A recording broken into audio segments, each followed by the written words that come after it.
কাল রাতে হঠাৎই বাইরের ওয়েদারটা এত চমৎকার হয়ে গেছিলো, কি বলবো। ঝিরিঝিরি বৃষ্টি হচ্ছিল, মাঝে মাঝে হাওয়াও দিচ্ছিল, আর বিদ্যুৎও চমকাচ্ছিল। তাই মনটা খুব চাইছিল চিকেনের একটা অন্য ধরনের রেসিপি বানাতে, আর তার মতো বানিয়েও ফেললাম।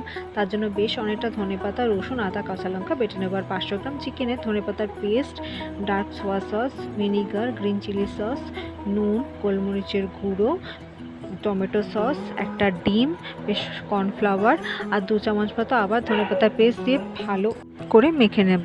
2-2.5 ঘন্টার জন্য ম্যারিনেট করে রেখে দেবো, এতে চিকেনটা বেশ সফট হয়। তারপর কড়াইতে সাদা তেল দিয়ে চিকেনগুলো একে একে ভালো করে ভেজে নেব। এই চিকেন কিন্তু শুধু শুধু চায়ের সাথে দারুণ লাগবে সন্ধ্যাবেলায়।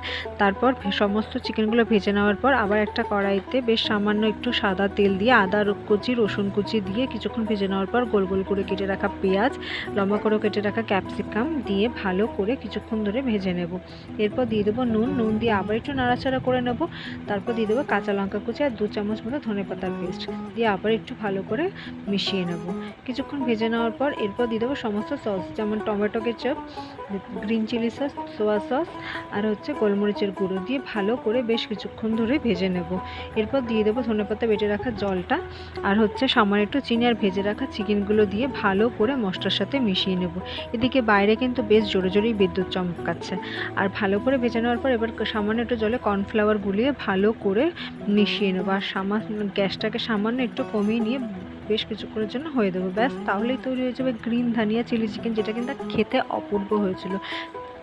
এই চমৎকার ওয়েদারে এই গ্রিন ধানিয়া চিলি চিকেন রুটি, পরোটা বা ফ্রাইড রাইস, পোলাওয়ের সাথে কিন্তু জাস্ট অসাধারণ লাগবে খেতে।